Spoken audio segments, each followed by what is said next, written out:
ನಮ್ಮ ಜೊತೆಗೆ ಈಗ ರಿಷಬ್ ಶೆಟ್ಟಿ ಅವರ ತಂದೆ ಭಾಸ್ಕರ್ ಶೆಟ್ಟಿ ಅವರು ಫೋನ್ ಸಂಪರ್ಕಕ್ಕೆ ಸಿಕ್ಕಿದ್ದಾರೆ. ಸರ್ ನಮಸ್ಕಾರ. ನಮಸ್ತೆ. ನೋಡಿ, ಫಸ್ಟ್ ನಿಮ್ಮ ಮೀಡಿಯಾಕ್ಕೆ ನಮ್ಮ ನಮಸ್ಕಾರ. ಯಾಕಂತಂದ್ರೆ ಸಾಷ್ಟಾಂಗ ನಮಸ್ಕಾರ. ಒಳ್ಳೆ ಕೆಲಸ ಮಾಡಿದ್ದೀರಾ. ನಮ್ಮನ್ನ ಯಾವುದೋ ಒಂದು ವಿಲೇಜಿನಿಂದ ತಗೊಂಡೋಗಿ ಡೆಲ್ಲಿಗೆ ತಲುಪಿಸಿದ್ದೀರಾ. ನಿಮಗೆ ಪ್ರಥಮ ಥ್ಯಾಂಕ್ಸ್. ಸರ್ ನೋಡಿ, ಹಬ್ಬ ಒಂದ್ ಕಡೆ, ಮತ್ತೊಂದ್ ಕಡೆ ಇಂಥ ಒಳ್ಳೆ ವಿಚಾರಕ್ಕೆ ನಿಮ್ಮನ್ನ ನಾವು ಸಂಪರ್ಕ ಮಾಡುವಂತ ಆಯ್ತು ಇವತ್ತು. ನಿಮ್ಮ ಮಗನಿಗೆ, ನಿಮಗೆ, ಇಡೀ ಟೀಮ್ಗೆ ಶುಭಾಶಯಗಳು ಸರ್. ತುಂಬಾ ತುಂಬಾ ತುಂಬಾ ಧನ್ಯವಾದಗಳು. ತುಂಬಾ ಧನ್ಯವಾದ. ಪ್ರೌಢಮೆ ಆಗ್ತಾ ಇದೆ. ಇದು ಇಂಥದ್ದೆಲ್ಲ ಪರಿಸ್ಥಿತಿಯನ್ನು ನೀವು ಕಳೆದ 2 ವರ್ಷದಿಂದ ಮತ್ತೆ ಮತ್ತೆ ನಮ್ಮ ಗಮನಕ್ಕೆ ತರ್ತಾ ಇದ್ದೀರಾ. ಇದರಿಂದ ಸಂತೋಷದಾಯಕವಾದ ವಿಷಯ ಇಲ್ಲ. ನಮ್ಮ ಮಟ್ಟಿಗೆ ತುಂಬಾ ಧನ್ಯವಾದಗಳು. ಸರ್ ಮಗನಿಗೆ ಫೋನ್ ಮಾಡಿದ್ರಾ? ನಿನ್ನ ಇಲ್ಲ. ನಾವೊಂದು ಸ್ಕೂಲ್ ತಗೊಂಡಿದ್ದೇವೆ. ಇಲ್ಲಿ ಒಂದು ಎಲಿಮೆಂಟರಿ ಸ್ಕೂಲ್ ಅನ್ನ, ಅದು 8ನೇ ಕ್ಲಾಸ್ ಒಳಗಿದೆ. 1 ಕೋಟಿ ರೂಪಾಯಿ ಹಾಕಿ ಬಿಟ್ಟು 1-2 ಗಾಡಿ ಹಾಕಿ ಬೇರೆ ಬೇರೆ ವಿಲೇಜ್ ಇಂದೆಲ್ಲ ಸ್ಟೂಡೆಂಟ್ ಅಂತಂದು ಬಿಡ್ತಾ ಇದ್ದೇವೆ. ಅದು ಡಬಲ್ ಆಗಿದೆ, ಸ್ಟೂಡೆಂಟ್ ಡಬಲ್ ಆಗಿದೆ. ನಿನ್ನೆ ಆ ಫ್ಲಾಗ್ ಹೋಸ್ಟಿಂಗ್ ಬಂದಿದ್ದೆ ಇಲ್ಲಿ. ಅದು ಸಂತೋಷದ ವಿಷಯ. ಯಾಕಂತಂದ್ರೆ ನಾವು ದುಡ್ಡು ಹಾಕಿಯೂ ಸಹ ಜನರು ಬರದೇ ಇದ್ರೆ ಕಷ್ಟ ಅಲ್ವಾ. ನಾವೇನು ಡೊನೇಷನ್ ಇಲ್ಲ, ಫ್ರೀ ಮಾಡ್ತಾ ಇದ್ದೇವೆ. ಅದಕ್ಕೆ ನಿನ್ನೆ ಬಂದಿದ್ದಾವ, ಇಲ್ಲಿ ನನ್ನೊಟ್ಟಿಗೆ ಇದ್ದ. ನಮ್ಗೆ ಈ ಕಲ್ಪನೆ ಇಲ್ಲ. ಈ ಕಲ್ಪನೆಯನ್ನು ಸಾಕಾರ ಮಾಡಿದ್ದು ನೀವು. ನಿಮಗೆ ಧನ್ಯವಾದಗಳು. ನಿಮ್ಮ ಶ್ರಮ ಇದೆ ಸರ್, ಅದಕ್ಕೆ ನಿಮಗೆ ಅಭಿನಂದನೆ. ಸರಿ ಸರಿ. ಗಜಕೇಸರಿ ಯೋಗದ ಫಲ ಅಂತ ಹೇಳ್ತೇವೆ ನಾವು. ನಿಮ್ಮ ಮಗ ಎಲ್ಲಿದ್ದಾರೆ ಸರ್? ರಿಷಬ್ ಶೆಟ್ಟಿ ಅವ್ರು ನಿಮ್ ಜೊತೆ ಇದ್ದಾರಾ? ಪಕ್ಷ ನಿಮ್ಮಂತವ್ರು ಯಾರನ್ನ ಹುಡ್ಕೊಂಡು ಹೋಗಿದ್ದಾನೆ. ನಿನ್ನೆ ಇಲ್ಲೇ ಇದ್ದ. ಇವತ್ತದು ಪಕ್ಷ ಎಲ್ಲಿ ನೋಡಿದ್ರು ಇದೇ ಗಲಾಟೆ ಅಲ್ವಾ ಈಗ. ಅವಾರ್ಡ್ ಅಂತ. ಎಷ್ಟು ಖುಷಿ ಆಗ್ತಿದೆ ಸರ್. ಈ ಕಾಂತಾರ ಜಗತ್ನಲ್ಲೇ ಸದ್ದು ಮಾಡ್ತು. ಈಗ ನಿಮ್ಮ ಮಗನಿಗೆ ಅತ್ಯುತ್ತಮ ನಟ ಪ್ರಶಸ್ತಿ ಸಿಕ್ಕಿದೆ, ನ್ಯಾಷನಲ್ ಅವಾರ್ಡ್. ನಟನೆ ಅವನಿಗೆ ಈ ಯಕ್ಷಗಾನದಲ್ಲಿ ಮತ್ತೆ ಡ್ರಾಮಾದಲ್ಲೆಲ್ಲ ಆಸಕ್ತಿ ಇದ್ದು, ನಾನು ಯಾರೋ ಒಬ್ಬ ಪೊಲೀಸ್ ಆಫೀಸರ್ ಮಾಡ್ಬೇಕಂತ ಸ್ವಲ್ಪ ಲಂಚ ಕೊಟ್ಬಿಟ್ಟು ಮಾಡಿಸ್ಬೇಕು ಅಂತಿದ್ದೆ. ಅವನಿಗೆ ಒಪ್ಲಿಲ್ಲ. ಆವಾಗಲೇ ನಮ್ಗೆ ಗೊತ್ತಾಯ್ತು ಏನೋ ದೊಡ್ಡ ಮನುಷ್ಯ ಅಂತಾಳೆ. ನಾನು ಮಿಲಿಟರಿಗೆ ಹೋಗ್ತಾನೆ, ಪೊಲೀಸ್ ಬೇಡ ಅಂತ ಕೂತ್ಕೊಂಡಿದ್ದ. ಲಂಚ ತಗೊಳ್ಬೇಕು ಅಂತ. ಆದ್ರಿಂದ ಲಂಚದ ಕೆಲಸ ಬೇಡ. ಆದ್ರಿಂದ ಒಳ್ಳೇದಾಗಿದೆ. ನಿಮ್ಮೆಲ್ಲರ ಹಾರೈಕೆ ತುಂಬಾ ಸಂತೋಷ ಸರ್. ಈಗ ನಿಮ್ಮ ಮಗನನ್ನ ನೀವು ಪೊಲೀಸ್ ಆಫೀಸರ್ ಮಾಡ್ಬೇಕು ಅಂತ ಅನ್ಕೊಂಡಿದ್ರಿ. ಅವರು ನಿಮ್ಮ ಇಚ್ಛೆ ವಿರುದ್ಧವಾಗಿಯೋ ಅಥವಾ ಅದನ್ನು ಒಪ್ಪದೇನೋ ಕನ್ನಡ ಚಿತ್ರರಂಗಕ್ಕೆ ಎಂಟ್ರಿ ಕೊಟ್ಟಾಗ ನಿಮ್ಮ ಮನಸ್ಸಲ್ಲಿ ಏನು ಓಡಾಡ್ತಾ ಇತ್ತು ಸರ್? ಯಶಸ್ವಿ ಆಗ್ತಾನೆ ಅಂತ ಅನಿಸ್ತಾ ಇತ್ತು? ಇವು ಮುಂದೆ ಉದ್ಧಾರ ಆಗುದಿಲ್ಲ, ಊಟಕ್ಕೆ ಇಲ್ದಾಗ ಮಾಡ್ಕೊಳ್ತಾನೆ ಅಂತ ಹೇಳ್ತಿದ್ದೆ. ಇಷ್ಟು ಹಂತಕ್ಕೆ ಬರ್ತಾನೆ ಅಂತ ನನಗೆ ಕಲ್ಪನೆ ಇಲ್ಲ. ಸಾಮಾನ್ಯವಾಗಿ ಒಂದು ಕಲ್ಪನೆ ಬರ್ತದೆ. 21ನೇ ಇಸ್ವಿಯಲ್ಲಿ ಅವನಿಗೊಂದು ಗಜಕೇಸರಿ ಯೋಗ ಬಂತು. ಅದರಿಂದ ಏನೋ ಒಂದು ಹಂತಕ್ಕೆ ಬರ್ತಾನೆ. ನಾವು ಲಕ್ಷದಲ್ಲಿ ಯೋಚನೆ ಮಾಡ್ತೇವೆ, ಅದು ಕೋಟಿ ಆಗಿದೆ ಅಷ್ಟೇ. ಇದು ಗಜಕೇಸರಿ, ಡಬಲ್ ಗಜಕೇಸರಿ ಯೋಗ ಅಂತನಾ ಸರ್ ಆಗಿದ್ರೆ? ಇಲ್ಲ, ಗಜಕೇಸರಿ ಆನೆ ಮೇಲೆ ಕೂತು ಸಿಂಹದಲ್ಲೇ ಗರ್ಜನೆ ಮಾಡುವಂತ ಅದನ್ನೇ ಮಾಡಿದ್ದಾವ ಅದರಲ್ಲಿ. ಅದು ಗಜಕೇಸರಿ ಯೋಗ ಅಂದ್ರೆ ಹಾಗೆ. ಅಂದ್ರೆ ಅದೆಲ್ಲ ಪ್ರಾಕ್ಟಿಕಲ್ ಅಲ್ಲ, ಥಿಯರಿಟಿಕಲ್. ಒಂದು 49% ಅಸ್ಟ್ರಾಲಜಿ ನಂಬಬಹುದು, ಒಂದು 51% ಬಿಡ್ಬೇಕಾಗ್ತದೆ. ಪ್ರಾಕ್ಟಿಕಲ್ ಲೈಫ್ ಅಂತ ಇರ್ತದೆ. ಬಂದ ಆಫೀಸಿಗೆ ಬಂದವ ಮನೆಗೆ ತಲುಪ್ತಾನೆ ಅಂತ ಹೇಳೋದು ಗ್ಯಾರಂಟಿ ಇದೆಯೋ ಇಲ್ಲೋ ಹೇಳಲಿಕ್ಕೆ ಬರುವುದಿಲ್ಲ. ಆದರೆ 99% ಗ್ಯಾರಂಟಿ ಇದೆ, 1% ಆಗುದಿಲ್ಲ ಕೆಲವು ಸಲ. ಆದ್ರಿಂದ ಪೂರಾ ನಂಬಲಿಕ್ಕೆ ಆಗುದಿಲ್ಲ. ಏನೇನೋ ಈಗ ನಂಬಬೇಕಾದ ಪರಿಸ್ಥಿತಿ ಬಂದಿದೆ. ತುಂಬಾ ಥ್ಯಾಂಕ್ಸ್. ಅಲ್ಲ, ಅದಕ್ಕಿಂತ ಮುಖ್ಯವಾಗಿ ನಿಮ್ಮ ಮಗನ ಶ್ರಮ ಕೂಡ ಇದೆಯಲ್ಲ ಸರ್, ಆ ಶ್ರಮಕ್ಕೆ ಫಲ ಸಿಕ್ಕಿದೆಯಲ್ಲ. ಅದೇ 51%. 49 ಅಂತ ಹೇಳುವಂತದ್ದು ನಿಮ್ಮ ಭಾಷೆಯಲ್ಲಿ ಲೆಕ್ಕದು, ಅದೃಷ್ಟ. ದೈವ ಬಲದ ಜೊತೆಗೆ ದೈವ ಬಲ ಇದೆ. ನಮ್ಗೆ ದೈವ ಬಲ ಇದೆ. ಎಷ್ಟೋ ದೇವಸ್ಥಾನಗಳಿಗೆ ನಾವು ಮುಖ್ಯಸ್ಥರು. ಆ ದೈವದ ಸ್ಥಾನಗಳು, ಆ ಕೋಲ ಆಗ್ತದೆ, ಅದಾಗಿರ್ಬಹುದು. ದೈವದ ಇದು ಅಮ್ಮನವರ ಇದೆ, ದುರ್ಗೆ ಇದೆ, ಬೇರೆ ಬೇರೆ ಇದಕ್ಕೆಲ್ಲ ನಾವು ಬೇಕಾದಷ್ಟು ಫಂಡ್ ಎಲ್ಲ ಕೊಟ್ಟಿದ್ದೇವೆ, ಮಾಡಿದ್ದೇವೆ. ಸರಿ, ಮಗನ ಯಶಸ್ಸಿಗೆ ಏನ್ ಹೇಳ್ತೀರಿ? ಈ ರೀತಿ ರಾಷ್ಟ್ರೀಯ ಮನ್ನಣೆಯೂ ಕೂಡ ಇದೊಂದು ಬಹಳ ದೊಡ್ಡ ಪ್ರೌಢಿಮೆಯ, ಕನ್ನಡದಲ್ಲಿ ಪ್ರೌಢಿಮೆಯ ವಿಷಯ. ಸಂತೋಷ ಆಗ್ತಾ ಇದೆ.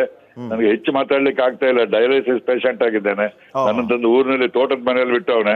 ಸೊ ತುಂಬಾ ಪ್ರೌಢಿಮೆ ಆಗ್ತಾ ಇದೆ. ಮುಖ್ಯವಾಗಿ ನಿಮ್ಮಂತವರಿಗೆ, ಮೀಡಿಯಾದವರಿಗೆ. ಸೊ ನಮ್ಮ ಪುರಾಣ ಕಾಲದಲ್ಲಿ ನಾರದರು ಉಂಟಿದ್ರು, ಅವ್ರು ಎಲ್ಲಾ ಕಡೆ ನ್ಯೂಸ್ ಸಮಾಚಾರವನ್ನು ಕಳಿಸ್ತಾ ಇದ್ರು. ಹಾಗೆ ಇವತ್ತು ಇದು ಅದೇ ಕೆಲಸ, ದೈವತ್ವದ ಕೆಲಸವನ್ನು ನೀವು ಮಾಡ್ತಾ ಇದ್ದೀರಿ. ನಿಮಗೆ thanks. Thank you very much sir. ತಮ್ಮ ಆರೋಗ್ಯದ ಬಗ್ಗೆ ಕಾಳಜಿ ಇರಲಿ. ನಮಗೆ ಸಮಯ ಕೊಟ್ಟು ಮಾತಾಡಿದ್ರಿ, ಧನ್ಯವಾದ. ನಿಮಗೂ ಮತ್ತು ನಿಮ್ಮ ಮಗನಿಗೂ ಮತ್ತೊಮ್ಮೆ ಅಭಿನಂದನೆ. ನೋಡಿ, ಇದು ರಿಷಬ್ ಶೆಟ್ಟಿ ಅವರ ತಂದೆ ಭಾಸ್ಕರ್ ಶೆಟ್ಟಿ ಅವರ ಮಾತು. ಅಭಿನಂದನೆಯನ್ನ ಸಲ್ಲಿಸ್ತಾ ಇದ್ರು ತಮ್ಮ ಮಗನಿಗೆ ರಿಪಬ್ಲಿಕ್ ಕನ್ನಡದ ಮೂಲಕ. ಜೊತೆಗೆ ಒಂದು ಅತ್ಯಂತ ಪ್ರೌಢಿಮೆಯ ವಿಚಾರ, ನಾವು ಹೆಮ್ಮೆ ಪಡುವಂತಹ ವಿಷಯ. ಇಡೀ ರಾಜ್ಯವೇ ಇದಕ್ಕಾಗಿ ಹೆಮ್ಮೆ ಪಡ್ತಾ ಇದೆ. ನನ್ನ ಮಗ ಪೊಲೀಸ್ ಆಫೀಸರ್ ಆಗಬೇಕು ಅಂತ ನಾನು ಬಯಸಿದ್ದೆ, ಆದರೆ ಆತ ಕನ್ನಡ ಚಿತ್ರರಂಗವನ್ನು ಆಯ್ಕೆ ಮಾಡಿಕೊಂಡ. ಆತ ಉದ್ಧಾರ ಆಗೋದಿಲ್ಲ ಅಂತ ಅಂದ್ಕೊಂಡಿದ್ದೆ, ಆದರೆ ಗಜಕೇಸರಿ ಯೋಗ ಮತ್ತು ಆತನ ಶ್ರಮಕ್ಕೆ ಇವತ್ತು ಉತ್ತಮ ಫಲ ಸಿಕ್ಕಿದೆ, ಅದಕ್ಕಾಗಿ ನನಗೆ ಹೆಮ್ಮೆ ಇದೆ ತನ್ನ ಮಗನ ಬಗ್ಗೆ ಅನ್ನುವಂಥ ಮಾತನ್ನು ಭಾಸ್ಕರ್ ಶೆಟ್ಟಿ ಅವರು, ರಿಷಬ್ ಶೆಟ್ಟಿ ಅವರ ತಂದೆ, ರಿಪಬ್ಲಿಕ್ ಕನ್ನಡದ ಜೊತೆಗೆ ಮಾತಾಡುವಾಗ ಅತ್ಯಂತ ಸಂತಸದಿಂದ ಮಗನಿಗೆ ಅಭಿನಂದನೆಗಳನ್ನು ತಿಳಿಸಿದ್ದಲ್ಲದೆ ಖುಷಿಯಿಂದ ಮಾತಾಡಿದರು. ಜೊತೆಗೆ ಕನ್ನಡ ಚಿತ್ರರಂಗಕ್ಕೆ ಈ ರೀತಿ ರಾಷ್ಟ್ರೀಯ ಮನ್ನಣೆ ಸಿಗ್ತಾ ಇರೋದು ಕೂಡ ಅತ್ಯಂತ ಸಂತಸದ ವಿಷಯ ಅನ್ನುವಂಥ ಮಾತನ್ನು ಹೇಳೋದ್ರ ಜೊತೆಗೆ ನಮಗೂ ಕೂಡ ಅವರು ಧನ್ಯವಾದಗಳನ್ನು ತಿಳಿಸಿದರು. ಇಂಥ ವಿಷಯವನ್ನು ನೀವು ನಮಗೆ ಹೇಳಿದ್ರಿ, ಶುಭ ಸುದ್ದಿಯನ್ನು ತಿಳಿಸಿದ್ರಿ, ಅದಕ್ಕೆ ರಿಪಬ್ಲಿಕ್ ಕನ್ನಡಕ್ಕೂ ಧನ್ಯವಾದ ಅನ್ನುವಂಥ ಮಾತನ್ನು ಹೇಳಿದರು.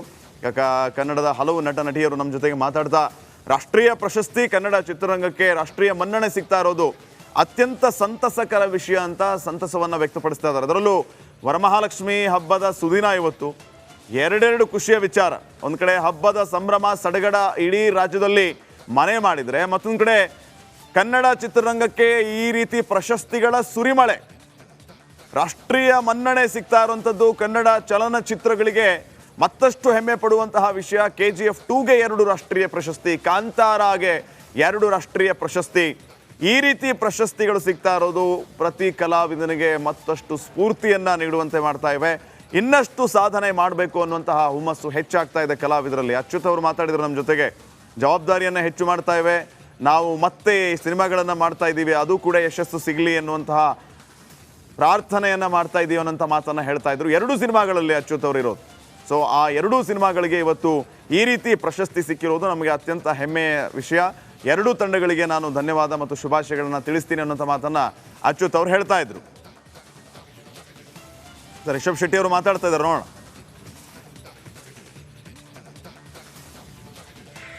ಮುಂದೆ ಮಾಡೋ ಕೆಲಸ ಎಲ್ಲದೂ ಜವಾಬ್ದಾರಿ ಹೆಚ್ಚೆಚ್ಚು ಕೆಲಸದಲ್ಲಿ ತೊಗೊಂಡು ನಾವು ಮಾಡಬೇಕು. ಮ್ಯೂಸಿಕ್ಕಾಗಲಿ ಜನರು ಸಿನಿಮಾವನ್ನು ಮೆಚ್ಕೊಳ್ಳೋದು ತುಂಬ ಮುಖ್ಯ ಆಗಿದೆ. ಸೊ ಜನ ಒಂದು ಕಿರೀಟ ಕೊಟ್ಟಿರ್ತಾರೆ, ಅದರ ಮೇಲೆ ಒಂದು ಗರಿಯನ್ನು ಪ್ರಶಸ್ತಿ, ಅದೊಂದು ದೊಡ್ಡ ಜವಾಬ್ದಾರಿ ಆಗುತ್ತೆ. ಇನ್ನು ಮುಂದೆ ಮಾಡೋ ಕೆಲಸ ಎಲ್ಲದೂ ಜವಾಬ್ದಾರಿ ಹೆಚ್ಚೆಚ್ಚು ಕೆಲಸದಲ್ಲಿ ತೊಗೊಂಡು ನಾವು ಮಾಡಬೇಕು. ಮ್ಯೂಸಿಕ್ಕಾಗಲಿ ಜನರು ಸಿನಿಮಾವನ್ನು ಮೆಚ್ಕೊಳ್ಳೋದು ತುಂಬ ಮುಖ್ಯ ಆಗಿದೆ. ಸೊ ಜನ ಒಂದು ಕಿರೀಟ ಕೊಟ್ಟಿರ್ತಾರೆ, ಅದರ ಮೇಲೆ ಒಂದು ಗರಿಯನ್ನು ಪ್ರಶಸ್ತಿ, ಅದೊಂದು ದೊಡ್ಡ ಜವಾಬ್ದಾರಿ ಆಗುತ್ತೆ. ಇನ್ನು ಮುಂದೆ ಮಾಡೋ ಕೆಲಸ ಎಲ್ಲದೂ ಜವಾಬ್ದಾರಿ ಹೆಚ್ಚೆಚ್ಚು ಕೆಲಸದಲ್ಲಿ ತೊಗೊಂಡು ನಾವು ಮಾಡಬೇಕು.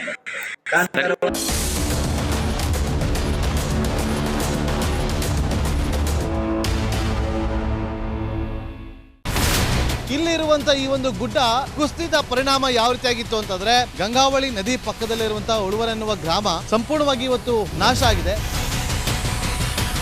ಮನೆ ಮಠ ಏನಿಲ್ಲ, ಎಲ್ಲ ಹೋಗ್ಬಿಟ್ಟಿದೆ. ಇವತ್ತು ರಿಪಬ್ಲಿಕ್ ಕನ್ನಡ ಮಾಡಿದಂತ ಒಂದು ವರದಿಯಿಂದಾಗಿ ಎಚ್ಚೆತ್ತುಕೊಳ್ಳುವಂತ ಕೆಲಸ ಸರ್ಕಾರ ಮಾಡಿದೆ, ಸಚಿವರು ಕೂಡ ಮಾಡಿದ್ದಾರೆ. 2 ಗಂಟೆಗೆ ಸುದ್ದಿ ಮೂಡಿಸಿದ್ದು 6 ಗಂಟೆಗೆ ಎಲ್ಲ ಸಚಿವರು ಮಿನಿಸ್ಟರ್ ಎಲ್ಲ ಬಂದು ಇಲ್ಲಿ ನೋಡೋಗಿದ್ದಾರೆ. ಎಲ್ಲ ಜನರಿಗೂ 1,20,000 ಮತ್ತೆ ಅವರಿಗೆ ಮನೆಗೆ 5 ಲಕ್ಷ. ಈ ಸುದ್ದಿಯನ್ನ ಎಲ್ಲ ಒಂದು ಅಧಿಕಾರಿಗಳಿಗೆ ಮೂಡಿಸಿದ್ದಕ್ಕಾಗಿ ರಿಪಬ್ಲಿಕ್ ಕನ್ನಡ ಟಿವಿಗೆ ಧನ್ಯವಾದ ಹೇಳಿ ಇಷ್ಟಪಡ್ತೇವೆ. ಮನೆನೂ ಕೊಡ್ತೇವೆ, ಮಕ್ಕಳ ಶಿಕ್ಷಣಕ್ಕೆ ತೊಂದರೆ ಆಗದೆ ಇದ್ದಂಗೆ ಹೆಲ್ಪ್ ಮಾಡ್ತೇವೆ. 1,20,000 ಮನೆ ಯಾರ್ದ್ರ ಡ್ಯಾಮೇಜ್ ಆಗಿದೆ ಅದನ್ನ ಕೊಡ್ತೀವಿ ಅಂತ ಒಪ್ಕೊಂಡಿದ್ದಾರೆ. ನಮ್ಮ ಕಷ್ಟಕ್ಕೆ ನೀವು ರಿಪಬ್ಲಿಕ್ ಕನ್ನಡದವರಾದಂತ ನೀವು ನೆರವಾಗಿರುತ್ತೆ ನಾವು ನಂಬಿದ್ದೇವೆ. ಅವರಿಗೆ ಸೂರನ್ನ ಕಲ್ಪಿಸಿಕೊಡೋವರೆಗೂ ಕೂಡ ರಿಪಬ್ಲಿಕ್ ಕನ್ನಡ ಅವರಿಗೆ ಧ್ವನಿಯಾಗಿ ನಿಲ್ಲುವಂತ ಕೆಲಸವನ್ನ ಮಾಡುತ್ತೆ.